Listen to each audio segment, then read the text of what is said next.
मौलाए कायनात जनाब अली अल मुर्तज़ा रज़ी अल्लाह ताला अन्हु फरमाते हैं कि जो शख्स बातिल और बेहुदा कामों से तुझे राजी करे तो ऐसा शख्स तुझे धोखे और फरेब में डालता है और तुझे चकमा देता है। बेशक हजरत मोहम्मद सल्लल्लाहु अलैहि वसल्लम का दोस्त वही शख्स है जो अल्लाह ताला के हुक्म का ताबे और फर्मा बरदार है। मौला फरमाते हैं कि काबिल एतबार रफीक व मावन का साथ छूट जाए तो बंदा कसरत तादाद के बावजूद भी तन्हाई महसूस करता है।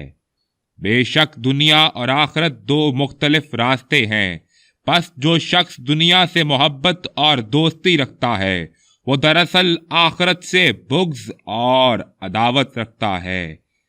कुशादा पेशानी दोस्ती की रस्सी और इंसाफ परस्ती से दोस्ती हमेशा हमेशा कायम रहती है।